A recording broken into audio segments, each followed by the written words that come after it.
Oh, welcome to Wiki Weekends, everybody. Oh no, it's going to be an interesting one this week. We are like kicking that hornet's nest today. Do we have to do this, Lucas? Ian, I want to do this because I think it makes for a very interesting discussion. I'm just not excited for the comment section because, Well, that's the thing, we can actually have a nice, nuanced discussion about a topic that is incredibly polarised online. Mm-hmm. Wouldn't that be refreshing for the folks at home? To have a nice, nuanced discussion that's not entirely binary in the opinions of people present? Wouldn't that be a nice thing? I'm a little bit scared. Oh, let me move that webcam. Is slightly in frame.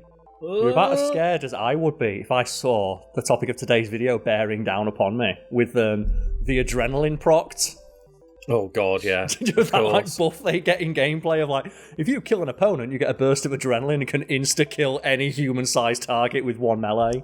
And they did kill one human-sized target with one very swift melee, Karl. They did indeed. So who are we talking about today? We are talking about Abby Anderson from The Last of Us Part 2. And of course, we will be talking spoilers for both video games, and I have not seen the TV show, but like, if you're a person that has seen the TV show but not played the game, Season 2 of the TV show is going to be based off Last of Us Part 2, so the spoilers for the video game is going to spoil the future of the TV show. Unless they change something. We don't know.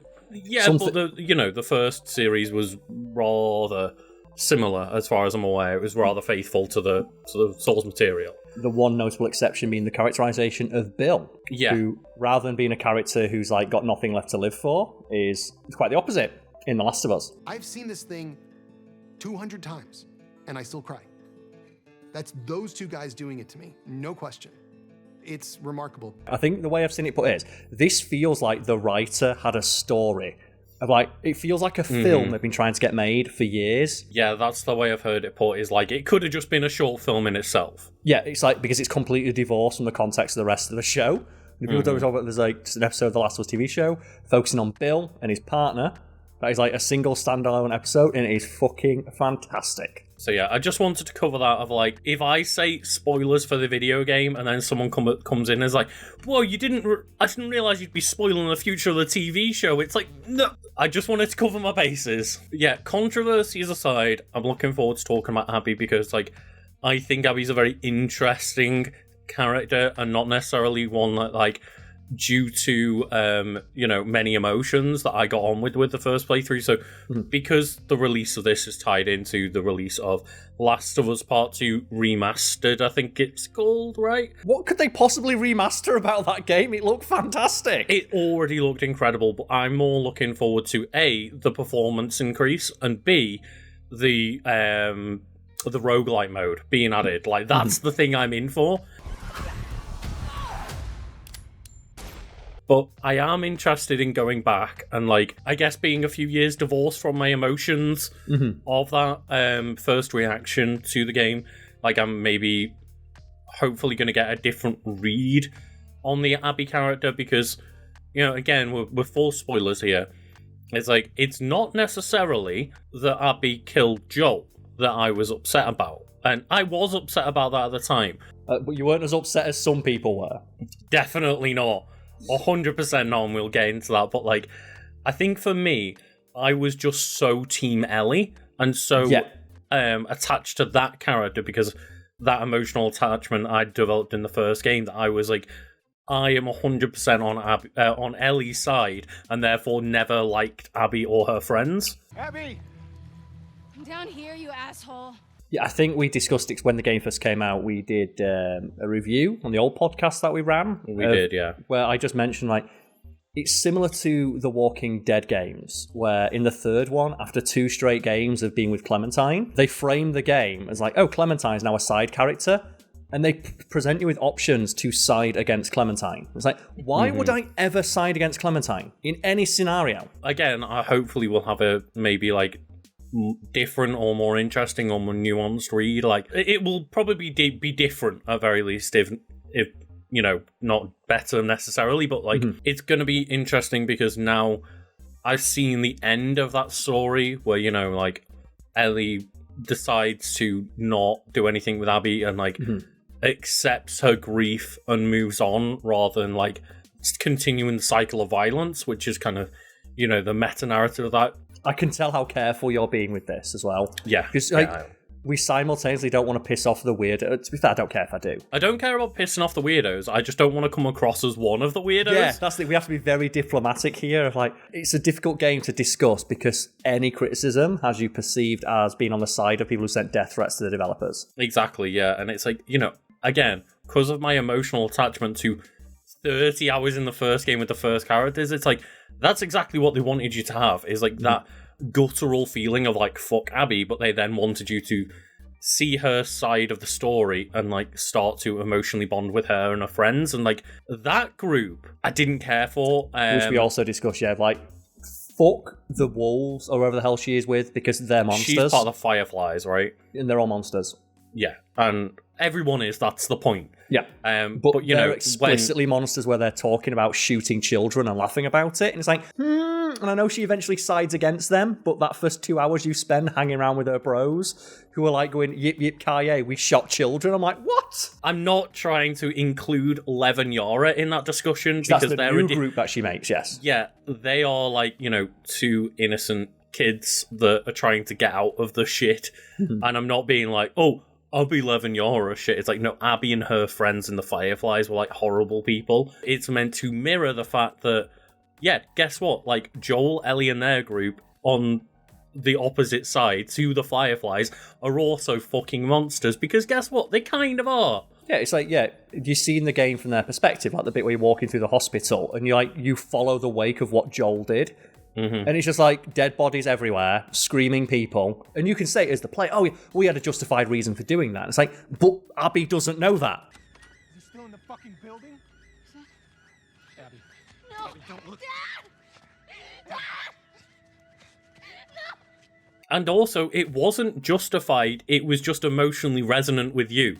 And me. Is it you, Lucas, who you basically you just stopped discussing this game? Because, like... Mostly, yes. Because there was the thing of... I think someone was asking the question that they always ask, like, is Joel a bad guy? And you of course he is, yeah, he's a monster. He's a good character, but he's a terrible person. And I was like, no, he's the good guy, because he's the hero, he stops everyone. What did he stop them doing? Well, killing Ellie. To do what? Save the world, potentially. Like, yeah, got it. It might not have worked out, but the fact that he took that even, like... He took the chance possibility, away. He took the chance of the apocalypse ending away because he didn't want Ellie to die. Making a vaccine would have killed you, so I stopped them. You can look at it both ways. You can look at it as Joel being a monster. You can look at it as the decision he made was justified. I don't say that Joel's a monster because of the ending, which he is because of the ending. Joel's just he's a piece of shit. But he's both hinted at and shown as a nasty person throughout. Don't forget the mission when you first arrive in that place and you see the people setting up for an ambush and Joel's like, okay, it's an ambush, let's go. How do you know that? I've been on both sides. So directly stated in text, he used to rob and murder innocent people and obviously you can say, but he was trying to survive. It's like, yes, that's the point. So were everyone. That's the point. And it's like, you're seeing it from his perspective and you get his justification for... But I'm sure if we were playing for Joel during his Raider days, we'd also be saying he's just trying to survive. When he's against the Raiders, it's like, well, fuck them, they're trying to kill me. Yeah, it's almost like nobody in this universe is right. They're all right for their own reasons, but they're all monsters. That's the entire point, is like, they are all just people trying to survive, and it's almost as if, like, like most zombie or cordyceps stories, it's that the humans end up to be the worst of all because, like, the things that they will do to survive. It's always the twist of every piece of zombie fiction and every piece of fiction inspired by zombies, like Last of Us of. The real monster is us, Lucas. Did you know humans are the real monsters? Take that protagonist and put them in a different lens. It's like, oh no, they're just going on a murderous rampage across the city to do what they want and survive their way. And the fact you can argue one way that, like, is Joel a monster, and there's probably people who disagree with that. If, like, they'll say what he was doing was justified. It's like, by that extension, everything Abby does is justified as well. Yeah. Because she's similarly, like, driven by revenge and rage and frustration at something that happened to her. And said, no, but Joel had his reasons. She doesn't know that. And she has her reasons. And her reason as well is just as valid as Joel's. They were trying to kill my daughter, or my surrogate daughter. Her like, you killed my dad. We had a cure.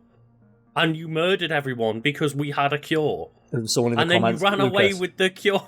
someone in the comments is going to say there's a pickup that says that they didn't know if it'd work. Yes, 100%. But There's also as well the argument of like, would Ellie have accepted that risk? And the fact she never gets given the choice, which is also a theme of the game. So like, it's all about agency, and the agency that's being removed from Ellie to make the choice, because Joel made it for her, and that's why you get that whole argument, isn't it? Of like, yeah, when she says like, what actually happened at the Firefly Blaze, and Joel won't tell her because Joel knows that Ellie would disagree with him. If you lie to me one more time, I'm gone. That's not hinted at. That's like the literal opening to the game. Like they had a massive fallout. Mm-hmm. Because Ellie's like, you robbed me of my choice. It's like, it wasn't your choice to make. And obviously, Joel, his entire arc is like, no, finally I'm going to be able to save my daughter. Mm-hmm. And like, that is the entire arc of that game. Is start of Last of Us 1, he couldn't save Sarah.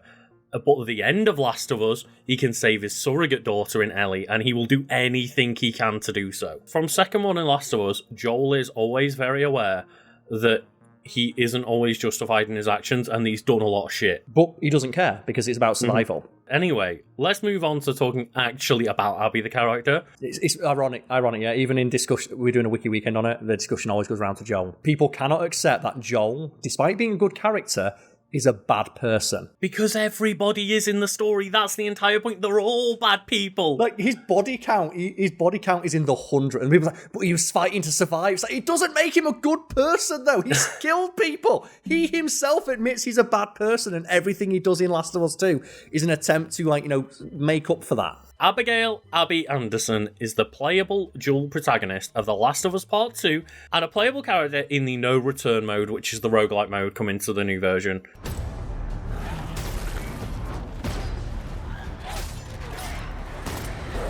A member of the Fireflies broken by tragedy when Joel Miller killed her father, Jerry Anderson, Abby made it her mission to avenge Jerry's demise. However, it is only after her vengeance that she embarks on a journey with companion Lev and rediscovers her purpose in life. We've got other names here, no real band names, but ironically called Abs by Jerry and Manny. And like, is that Abby, or is that just like she's got literal fucking abs? Okay, should we talk about that? Because it's one of those...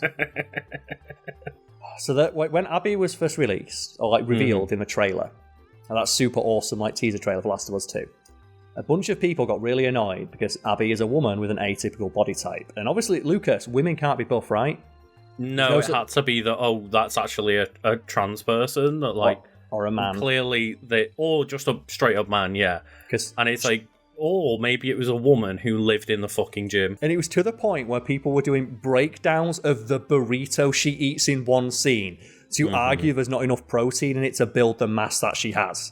And then it's that thing of you look at that and go, why do you care so Oh, it's a woman with an atypical body type.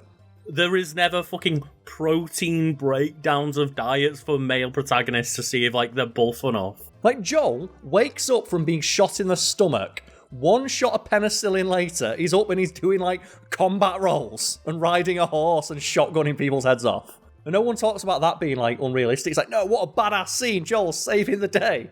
Did you see the actress for Abby got cast? Yeah, I also saw as well the hard drive, which never misses, is like Caitlin Devere awarded a Nobel Peace Prize for agreeing to play Abby in Last of Us Part 2, because they just know, that poor actress, she have to delete her social media. There's going to be backlash, and the backlash has already begun, because guess what? She's not buff enough. She's just been cast! You can't win! She's not buff enough to play Abby, but Abby was too buff. It's like...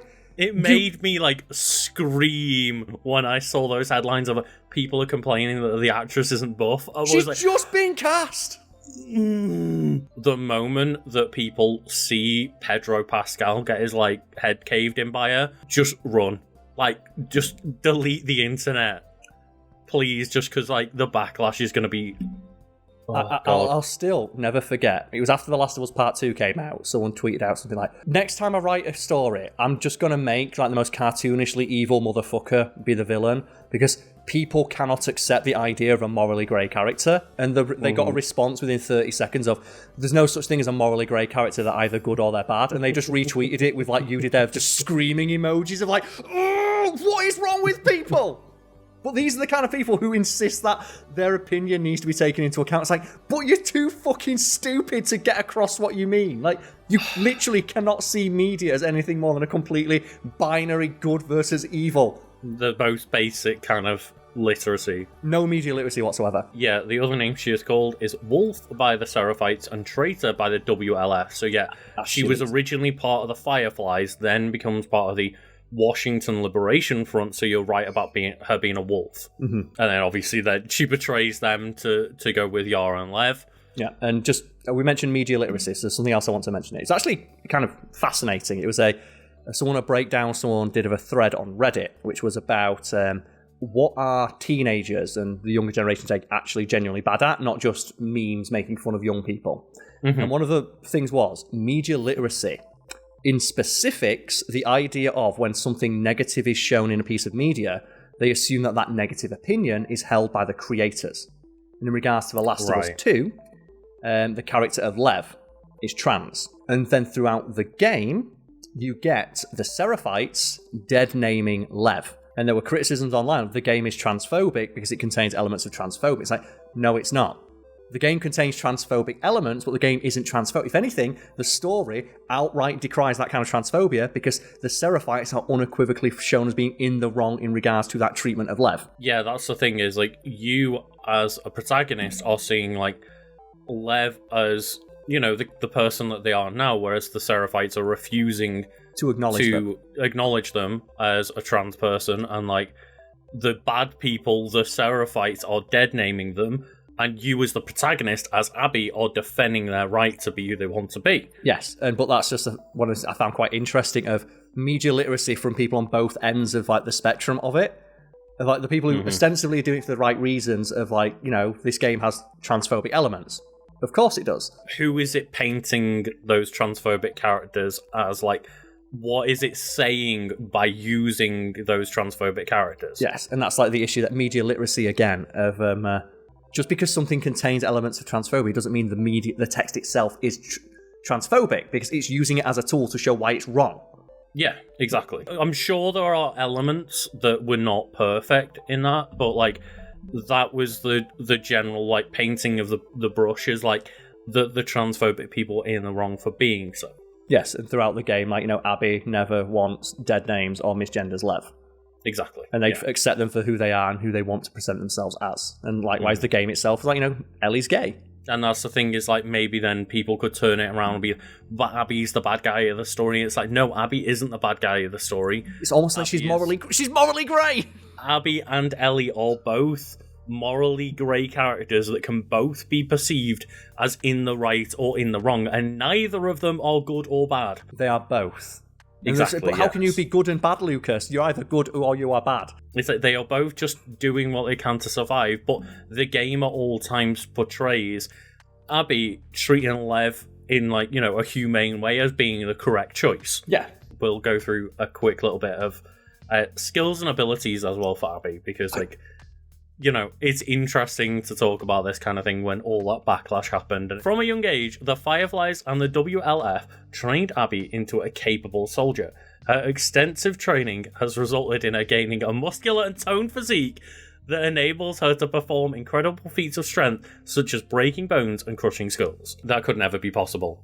She'd have to train for years to get that, like, she'd have, like, to get that kind of physique, you would have to literally live in the gym and have a singular purpose in mind of wanting to kill a person who you know can single-handedly take out an entire group of men. Mm-hmm. You must have, like, you know, oh wait, that's what she did. You had to have, like, military training. Oh, that's what she had. You would also have to have access to incredibly high-end training equipment and resources. Oh, she had that.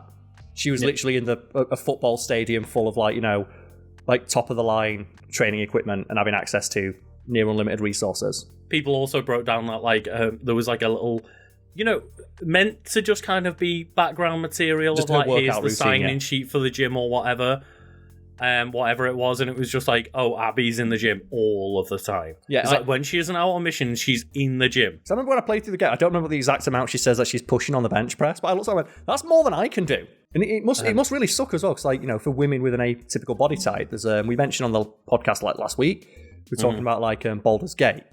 And there is a really great cosplayer who goes by like She Rage on Twitter, right, okay. who did a really great Karlak cosplay. And they similarly, like, you know, get weird men online being annoyed, like, oh, like, you know, you look disgusting. And then they'll just take like a selfie of them like flexing in a mirror with a six-pack and huge buff arms. It's like, no, man, I'm hot as fuck. It's like, yeah, you go, girl. People can just look like that. Fuck yeah. Like, we respect muscle mummies on this It's show. just that thing, like, people can just be buff. Like, that's the thing, is you look at some of those women where it's like, they have become, like, you know, the muscle mummies on the internet. They'll post, like, progress pictures of, like, here's what I looked like 5 years ago when they were tiny. Yeah, same like guys. Yeah, like, I'm not saying guys can't do that either, but yeah. It's almost like if you just if you literally live in the gym and all you do is work out because you want to murder one person, you get real buff. Like, just saying, people won't accept that with Abby, but then we'll shit talk Batman. Like, Batman can't beat Superman. It's like, you don't actually know how much work goes in behind the scenes. And I know, like, two completely different bits of media, but that double standard of, like, no one ever questions it when it comes to, like, a male character. And there'll probably be people in the comments of this video denying that it's to do with sexism. They just think it's not realistic. And it's like... You're willing to suspend your disbelief when it comes to male characters, but when it's, like, an actually realistic woman... just that's buff as fuck because she lives in the gym, it's like, that's impossible. I do like as well, in response to criticism they got on the initial trailer, they made a buffer. Did you see that? See, my only issue with it as well is that they didn't change the facial model too much. Because the flashback to when she's younger, when she's like 15... It's one of those where, like, it looks a lot like an adult Abby on a 15-year-old's body. Yeah, it's like they didn't model her face to be too different when she was younger. They used the adult model's face. And I found that weird. These woods are safe. Dad. Speaking of which, just a behind-the-scenes fact that I just came across then scrolling down was Abby's face was modelled after Jocelyn Mettler, a visual effects artist who previously worked at Naughty Dog as quality assurance analyst from 2015 to 2017. That's nice. I like people work behind the scenes. Abby suffers from a severe case of acrophobia, a fear of heights. This is a detail in the game you can go look up. And this causes her vertigo. We don't have to look it up because it's right here, Carl. The game designers subsequently made it so that when playing as Abby, moving near a ledge at high altitudes will cause the camera to pan out when looking down to indicate Abby's vertigo as she is growing visually distressed. Also, if you go into photo mode, she's like, her face is like, she doesn't like it. I love bits like that because, yeah, there are a lot of times in the game where you're like in skyscrapers and stuff, and I know there is that one bit where you have to go across like the crane or whatever it is into the next building, but there's a lot of just being in high places anyway. Yeah, and if you position her model at the edge of the thing, she gets really upset by it. She doesn't like being in high places. We could go on about a lot of the game in general and, I guess, Abby's story, but I'm going to wrap it up there because I'm sure we've caused enough controversy as it is, and like... It's such a shame as well, because like, I didn't like the character, and the reason I didn't like the character initially is because I don't like the WLF. And I know the WLF are, like, quote-unquote, the bad guys, because she realises they're wrong, or at least their attitude towards the apocalypse is wrong. But just, you spend way too long with, like, the oorah, let's shoot civilians people. Yeah, because that's the one, I guess, kind of agreeable point, is from both perspectives, the WLF are assholes. But you spend way too long with them, which I guess makes her break from them all the more, like... In fact, you broke from them, and you can see why she would get such a warped perspective and like has... Oh, she never feels bad about killing Joel. Why would she? She was shooting civilians last week. And in her eyes, you know, that was already like a justifiable aim in her head for years. It's like, I'm going to murder the person that murdered my father. Yeah. I will say, though, I absolutely hated the fact they make you kill the dog. Oh, yeah, I played the entire game sneaking around dogs to the point where, like, there were times where I'd just be sat in grass for 5 minutes waiting for a dog to go to the other side of the battlefield so I could just, like, leave all the dead humans and walk away from the dog. Mm-hmm. And then the game forces you to do it at one point. For this really nice, like we said, morally grey story, they had to make you kill the dog because to make Ellie look like the bad guy, because we've not done enough to make Ellie seem like a monster. Mm-hmm. She's been like hand grenading people the entire game. As somebody who played the entire, like, you know, every gameplay combat section, never ever killing a dog, that pissed me off royally. And then the stuff as well, they make Ellie shoot a pregnant woman. But the thing is, I never felt bad about shooting that pregnant woman. So that's Mel in it, and that's the one where she's the one who's the most hyped for killing Joel. Yeah, exactly. Like, but I guess that's part of the morally grey thing of, like, you killed a pregnant woman, which is bad, but the character themselves are an arsehole. And also, arguably Joel deserved to die. Yeah, it makes you feel conflicted, doesn't it? Like, I feel bad that I'm being shown, but that's why the dog thing's like, the dog didn't do anything. Like, the character of Mel does spend a lot of the time being like, because I think they even say, don't you think what we did to Joel was a bit messed up? Like, we killed him, but do we have to kill him that hard? It's like, no, fuck him. Mm-hmm. Which makes you obviously hate her, then she gets killed, and you're like, oh no, I feel conflicted about this. Almost like the game is written to make me feel conflicted emotions about this, and it's about a morally grey world where, actions, monstrous actions can be justified, but also from different perspectives can be seen different ways. Oh. Wait, there's no such thing as morally grey, Carl. There's no such thing. Oh, dear. So let's all try and be respectful in the comments on this one. We understand that morally grey characters can be conflicting and confusing, but let's not be arseholes to one another. You can argue one way or the other whether, like, that thing, the argument of whether Joel is right in his own mind, but you can't call him a good guy. People do, though. They do, and that's what the weirdest thing People about see it him is. as a hero, Carl. He saved Ellie, Lucas. He saved a person. By murdering thousands. No, Lucas, but he saved someone. Right. Thank you. That's it. That's the thing. That's not a discussion, is it? That's not a discussion. It's not a discussion for someone to be like, but he saved someone. It's like, okay, but do you want to talk about the inherent morality of like, what? It's like, no, but he saved someone. Thank you, everyone, for watching. Let's have fun in the comments, everyone. No.